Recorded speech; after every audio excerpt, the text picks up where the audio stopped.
In the limo, you son of a bitch. No Hey, argument. hey, careful, man. There's a beverage here, huh?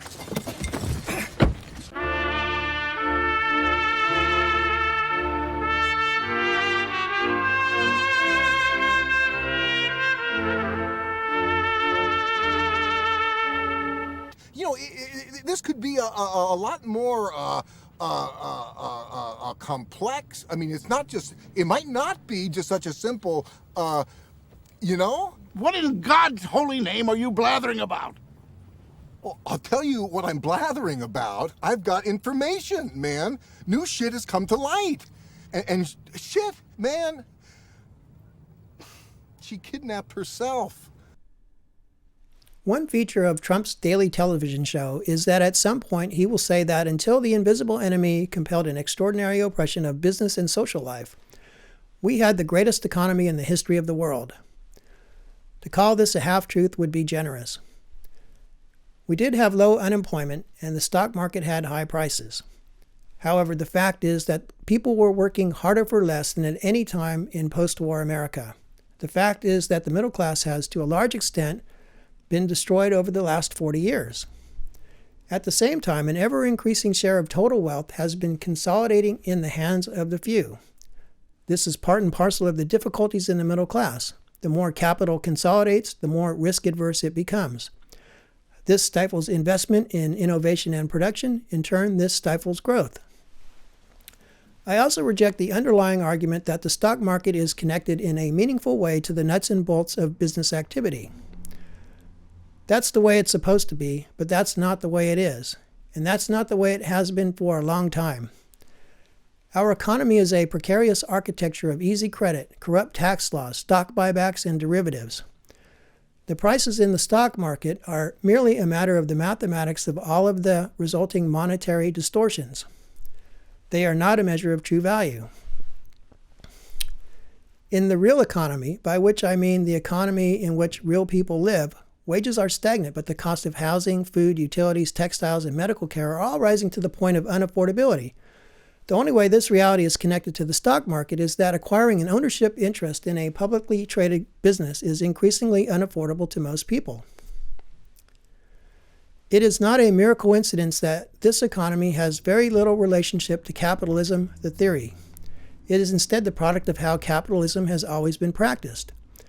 Our economy is rife with corruption. Our economy is the result of people buying the law and breaking the law, and of the government putting its thumb on the scale for special interests. The deregulation of banking and industry, free trade agreements, union busting, and endless war are just the tip of the iceberg. Corruption permeates every facet of the American economy. Therefore, I also reject the argument that the recent decline in the stock market was caused by disruptions of business fundamentals resulting from the political response to the COVID-19 virus. The fundamental thesis of capitalism is that the opportunity for profit motivates people to innovate and to produce products desirable in the free market. The free market can be pictured as two intersecting curves, one being the demand for a product and the other being the supply of that product. The theory is that the invisible hand of the free market, so to speak, will find the balance point between the supply of a desirable product and the demand for that product. This balance will determine the price of the product at that time and will also set the marker for competitors to develop better products at lower prices, all of which competition benefits the consumer over the long run. Obviously, this is just the theory. We all know that in practice, market forces are so grossly distorted by corruption that our system cannot honestly be considered a free market. I mention this because, in some senses, the stock market is subject to the same laws of supply and demand. If a company's stock starts to run, demand for it will increase. Because people will start buying the stock, the supply of it will decrease. These dynamics will cause the price of the stock to rise. On the other hand, if people start selling a company's stock, this will increase the supply of that stock in the market. This in turn will cause a decrease in the demand for it. These dynamics will cause the price of that stock to fall. We have all heard of buying low and selling high. This is how you make a profit, by selling something for more than you paid for it. The B side of this record is that you can make the same profit by selling high and buying low. The difficulty is in guessing right that a stock's price is heading down. This is called short selling. The unfortunate truth is that this can be a more reliable profit generation than being long. When an average investor sells short, he will need credit from his broker, which will cost him extra, and he will have to cover his trade, meaning he will have to produce the shares he sold within a few days. This limits how much an average investor can increase the supply in the market. The banks and large investment houses, in contrast, have essentially unlimited credit and are able to flood the market with shares. They also have the ability to conduct thousands of trades every day so that even if they are only collecting a few pennies per trade, the overall activity is highly profitable. The upshot of this is that a lot of the money in the stock market is rich people fighting with each other over small profits in money they already have. The real lifeblood of the stock market is the money of the average investors. This is money that the rich don't already own, and this is the money that the rich are constantly trying to steal. Because the stock market is so corrupt, average investors have become increasingly cautious about getting into the game.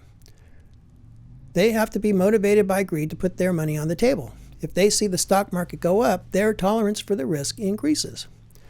Now, the price of a stock can go up for many reasons which have nothing to do with business fundamentals, such as how many iPhones will Apple sell this year compared to last year. For example, a corporation can use cheap credit or money repatriated under a tax amnesty program to buy back its own stock. This will cause the supply of the stock to decrease and the price to increase. The banks and investment houses are able to track the capital of average investors. They always have a good idea of how much of it is on the table, so that when it's on the table in significant amounts, the threat increases that they will start to sell and that they will start to flood the supply side of the market.